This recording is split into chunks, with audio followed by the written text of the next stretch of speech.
ما زلنا في أحكام القراءة.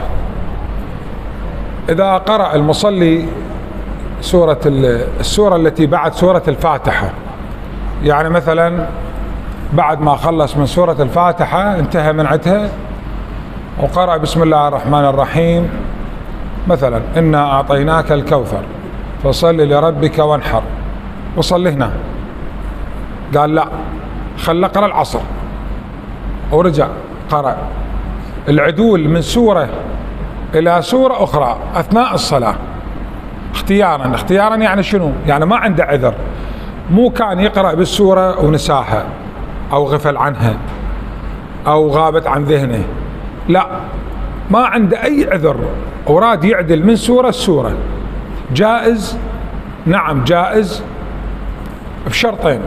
الشرط الأول السورة اللي قراها أول مرة ما وصل للنص، بعد ما وصل للنص يلا يصير يعدل.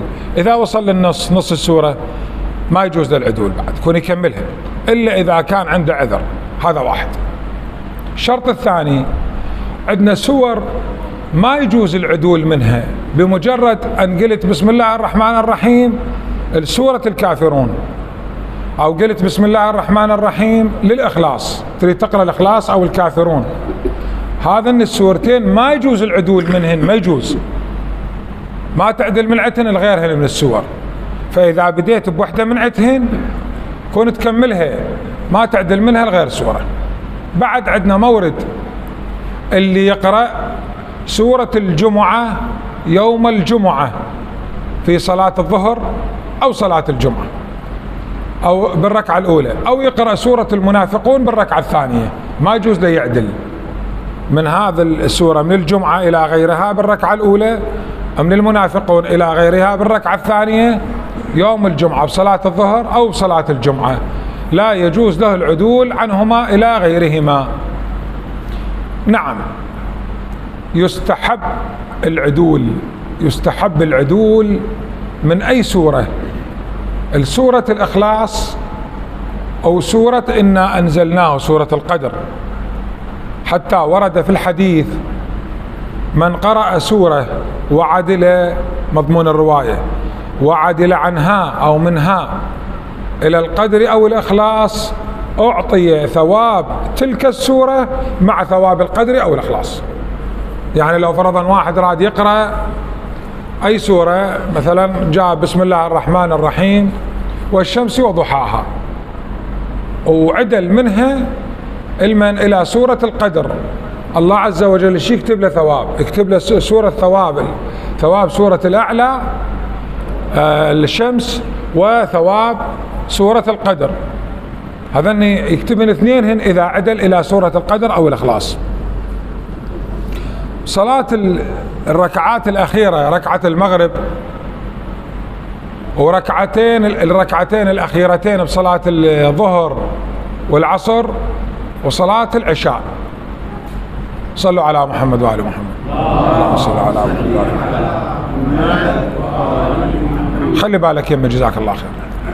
بالصلاة الثلاثية الركعة الثالثة بالمغرب والثالثة والرابعة بالعصر والظهر والعشاء، أنت مخير، تريد تقرأ الفاتحة، تريد السبحانيات، التسبيح.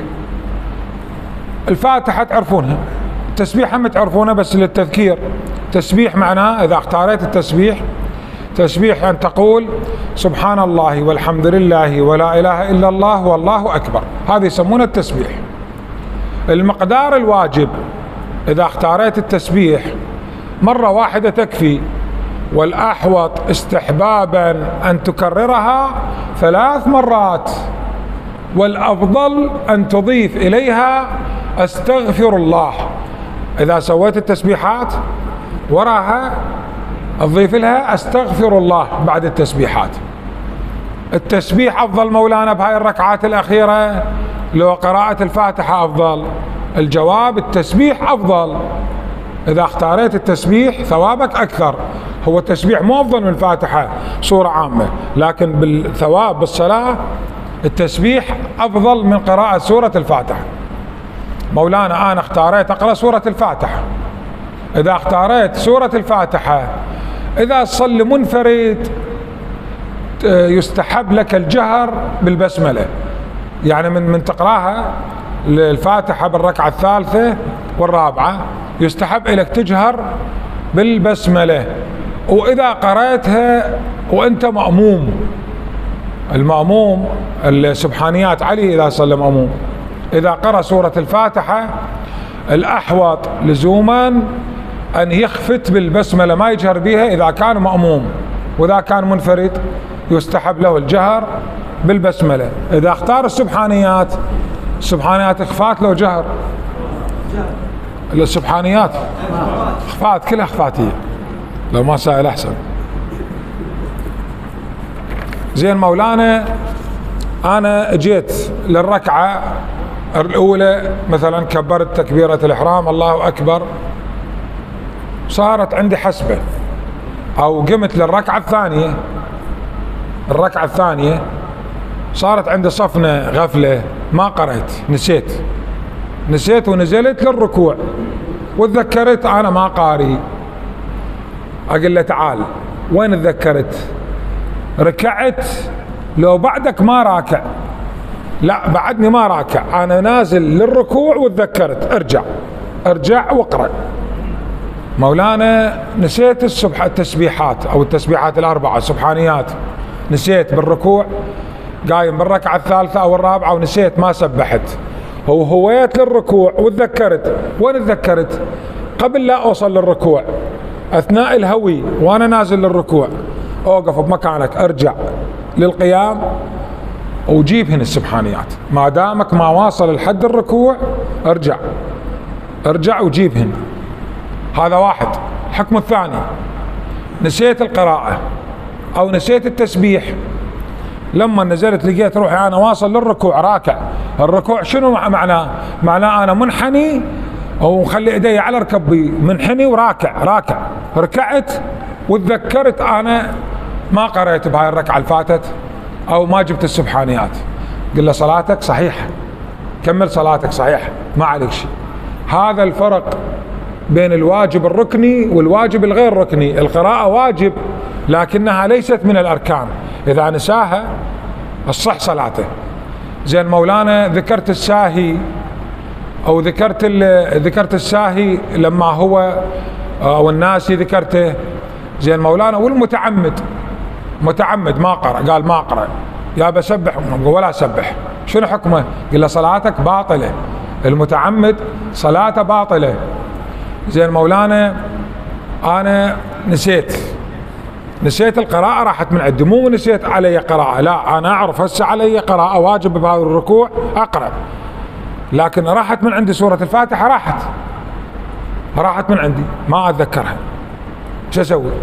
نقول له أنا تقطع الصلاة وترجع تتذكر الفاتحة وتحفظها من جديد؟ قول ما قدرت. قل له تقرأ بالمصحف يصير؟ نعم جائز. تحمل القرآن الكريم وانت واقف للصلاة وتقرأ سورة الفاتحة بالقرآن، جائز؟ نعم جائز. مولانا، والسورة اللي وراها هم راحت من عند السورة، هم تروح للجزء 30 مثلا، طلع لك سورة من القصار وتقرأها بالمصحف أثناء الصلاة، جائز؟ نعم جائز وصلاتك صحيحة. واضح الحكم إن شاء الله؟ زين، إذا قرأت سورة الفاتحة وخلصت من الفاتحة وأنت منفرد، مو بصلاة الجماعة، منفرد لوحدك تصلي بالبيت بالجامع، وقلت ولا الضالين، خلصت، يستحب بعدها تقول الحمد لله رب العالمين. هاي إذا منفرد. إذا مأموم أنت ما تقرأ، الإمام يقرأ، الإمام من يكمل يقول ولا الضالين، أنت المأموم تقول يستحب تقول الحمد لله رب العالمين. أبي رواية عن الإمام الصادق عليه السلام، إذا فرغت من الحمد فقل الحمد لله رب العالمين، قل، هاي اذكرها. ويستحب بعد الإخلاص، اللي يقرأ سورة قل هو الله أحد الإخلاص، يستحب بعد الإخلاص أن يقول كذلك الله ربي. إذا كان مأموم يسمع الإمام يقرأ أو انتهى من سورة الإخلاص، المأموم هم حال المنفرد، هم يستحب له بعد الإخلاص أن يقول كذلك الله ربي، ويصح إذا يقول كذلك الله ربنا هم يصير. يستحب الاستعاذة قبل لا يقرأ سورة الفاتحة، قبل قراءة سورة الفاتحة في الركعة الأولى فقط يستحب الاستعاذة، أن يقول إخفات مو جهر، أعوذ بالله من الشيطان الرجيم، هاي شيء إخفات، وبعدين يقرأ وراءه. هذا أنه مستحبات بالقراءة. زين. إذا طبعا مكروه أن يترك قراءة سورة التوحيد اللي هي الإخلاص، قل هو الله أحد، يتركها يوم كامل ما يقرأها، مكروه. على الأقل إذا ما تقرأها بكل صلاة، على الأقل واحدة من صلواتك الواجبة اليومية تقرأ بها قل هو الله أحد. اللي على بالي كانت خط الرواية وارد عن أمير المؤمنين علي بن أبي طالب عليه السلام، قيل لرسول الله صلى الله عليه وآله وسلم صلينا مع علي بن أبي طالب وكان كل صلاة يقرأ، صلاة الجماعة يعني، يقرأ بالإخلاص، يركع بسورة الإخلاص. فقال رسول الله صلى الله عليه وسلم، سأل أمير المؤمنين قال له أنت دائما تقرأ الإخلاص بصلاتك، النبي ليش يسأل الإمام علي؟ وليش الإمام علي جاوب؟ حتى الرواية توصل لنا ونستفيد من الحكم احنا.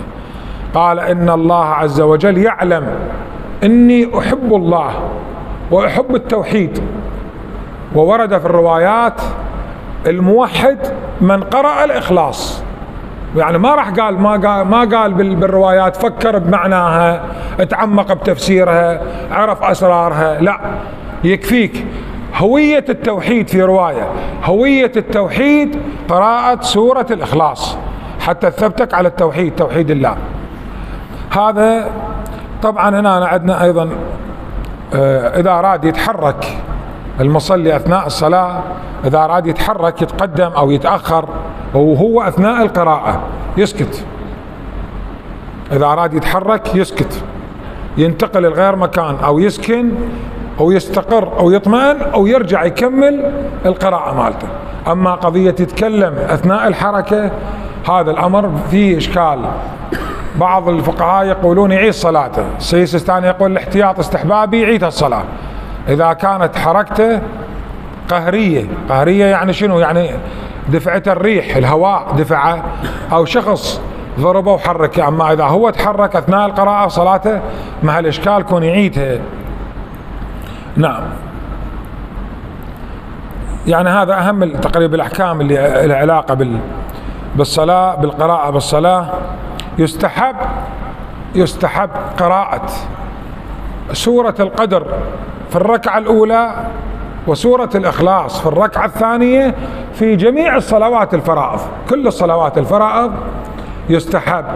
طبعا السور الوحيدة اللي يستحب تكرارها هي هاي، يعني قل هو الله أحد وسورة القدر. وصلى الله وسلم على محمد وآل محمد.